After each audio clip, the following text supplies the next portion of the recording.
अध्यक्ष महोदय, मी एक पॉइंट ऑफ प्रोसिजर पहिल्यांदा आपल्यासमोर ठेवतो. फार काय असं सिरियस विषय नाही, परंतु जेव्हा आपण चेअरवर बसता त्यावेळेला लक्षवेधींचा क्रम बदलता. आपण म्हणजे कोणी बसलेलं असेल तर किमान जाहीर करावं लागतं की मी आता 1 नंबरची लक्षवेधी घेतले, आता मी 4 नंबर आणि 5 नंबर घेतो, नंतर 3 नंबर घेतो. आम्ही आमचा नंबर कधी येतोय, आमचा नंबर कधी येतोय असं सभागृहात बसून असतो. आणि म्हणून ही प्रथा आहे. घ्यायला हरकत नाही, घ्यायला पाहिजे. माननीय मुख्यमंत्री महोदय स्वतः उत्तर देत होते. ही अत्यंत आनंदाची गोष्ट आणि चांगली आहे.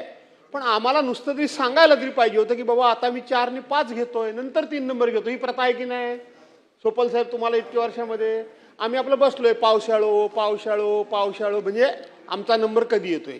अध्यक्ष महोदय, ही लक्षवेधी परवांच्या दिवशी आली होती, शुक्रवारी, आणि ती लक्षवेधी आज आपण घेतली, त्याबद्दल मी आपल्याला धन्यवाद देतो. त्या दिवशी ह्या लक्षवेधीचं उत्तर कोणी द्यायचं? नगरविकास विभागानं द्यायचं, पर्यावरण विभागानं द्यायचं किंवा वन विभागानं द्यायचं, अशा प्रकारच्या संभ्रमावस्थेमध्ये ती लक्षवेधी होती. आणि आज गणेश दादा, आम्ही दादा म्हटल्यानंतर फक्त एकच दादा होता, त्यामुळे आता चंद्रकांत दादा, गणेश दादा, अजित दादा, आणखीन कोण दादा, असं दादा आता म्हणायला पाहिजे. आणि म्हणून ही वन विभाग या नात्यानं दादा आपल्याकडे लक्षवेधी आलेली आहे. लक्षवेधीमध्ये जे आपण उत्तर दिलेलं आहे आणि त्या उत्तराचा जो शेवट केलेला आहे त्याच्यावरच फक्त जरी प्रश्न विचारला तरी समाधान होण्यासारखं आहे. काय उत्तर दिले आपण? प्रस्तुत प्रकरणात उक्त नमूद केल्याप्रमाणे कांदळवन बफर क्षेत्रामध्ये विविध बांधकाम केल्याचे संयुक्त स्थळ पाणी दरम्यान निदर्शनात आले आहे. म्हणजे लक्षवेधीमध्ये जो आक्षेप होता तो आपण मान्य केलाय, नाकारलेला नाही. सर्वसाधारणपणे शासनाकडनं अशा पद्धतीचं इतकं स्पष्ट उत्तर येत नाही, पण मला वाटतं आपल्या स्वभाव धर्मानुसार ते आहे. पुढचा प्रश्न काय? तथापि प्रथम दर्शनी सदर बांधकाम करताना माननीय उच्च न्यायालयाच्या उक्त आदेशाचे पालन केल्याचे दिसून येत नाही. म्हणजे तेही आपण मान्य केलंय की उच्च न्यायालयाच्या आदेशाचं या ठिकाणी पालन झालं नाही, उपमर्द झाला, कोर्ट ऑफ कंटेम्प्ट सुद्धा या ठिकाणी झाल्याचं दिसून येतंय. ही वस्तुस्थिती आहे. आता दादा, माझा अतिशय पॉइंटेड प्रश्न आहे की ज्यांनी उच्च न्यायालयाच्या आदेशाचं पालन केलं नाही, उल्लंघन केलं, त्याच्यावर आपण कारवाई काय करणार? एक. दुसरा, आपण जो तक्ता दिलाय, मी सुद्धा सभागृहात आलोय, तो संपूर्णपणे माहिती घेऊन आलोय. आपल्याला माहिती आहे की मी माहितीशिवाय कधी बोलत नाही, आणि म्हणून मला ती आता माझी माहिती द्यायची काही गरज नाही, कारण आपण तक्ताच इथे या ठिकाणी दिलेला आहे की एकूण त्या ठिकाणी कांदळवन किती आहे, या माजिवड्यामध्ये ते कांदळवन किती आहे. आणि आपण हा जो तक्ता दिलाय 9च्या 9 ह्याच्यामध्ये की काही ठिकाणी कांदळवन तोडल्याचं मान्य केलंय, परंतु बहुतांशी ठिकाणी 50 मीटर बफर क्षेत्रामध्ये यांनी बांधकाम केल्याचं आपण मान्य केलंय. याचा अर्थ मंत्री महोदय दादा की 50 मीटर बफर झोन कुठून सुरू होतो? की ज्या ठिकाणी कांदळवन आहे तिथून पुढे 50 मीटर.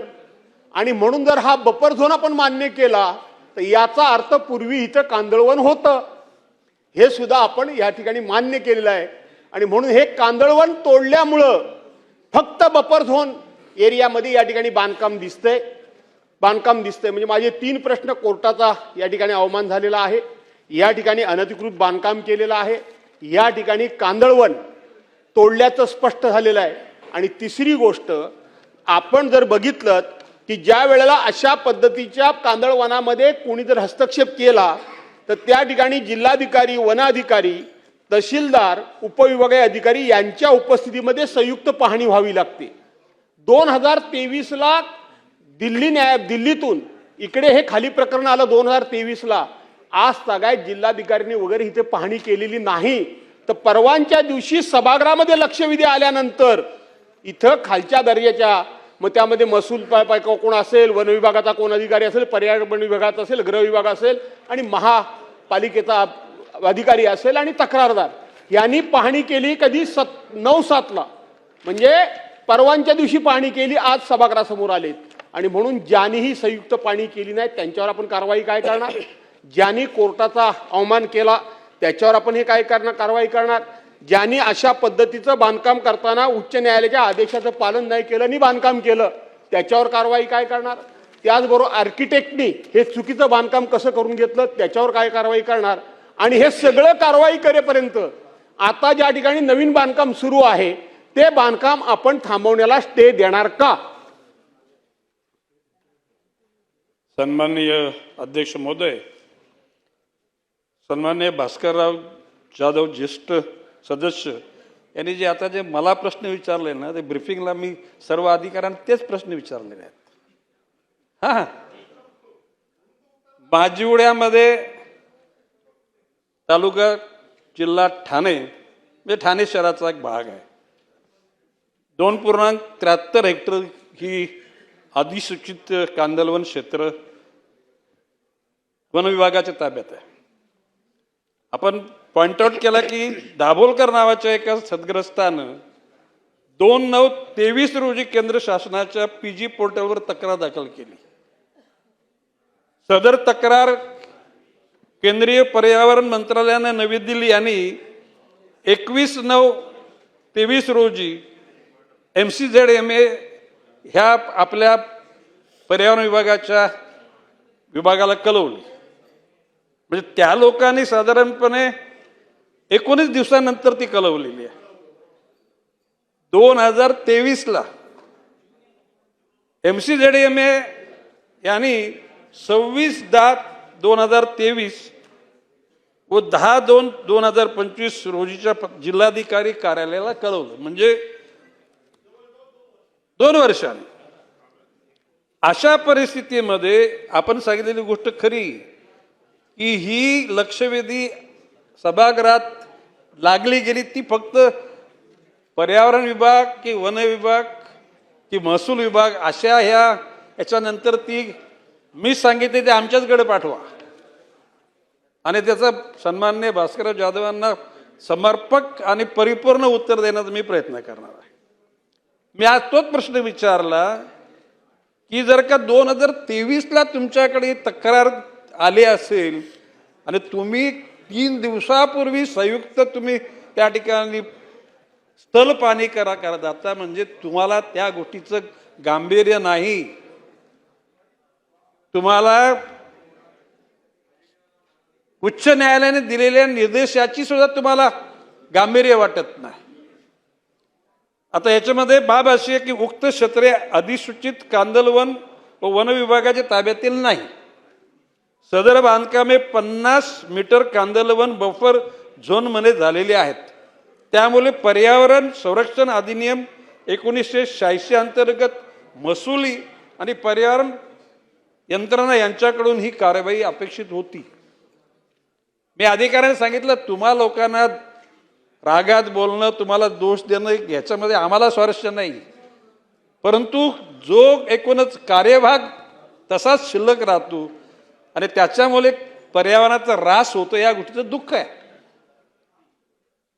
आणि म्हणून मी त्यांना सांगितलं की या ठिकाणी जे लोक आपली कर्तव्य पार पाडण्याकरता ज्या लोकांनी कुचमना केलेली आहे अशा घटकांवर उच्चस्तरीय म्हणजे उच्च अधिकाऱ्याच्या नेतृत्वाखाली सकृतदर्शनी त्या ठिकाणी हा गुन्हा झालाय.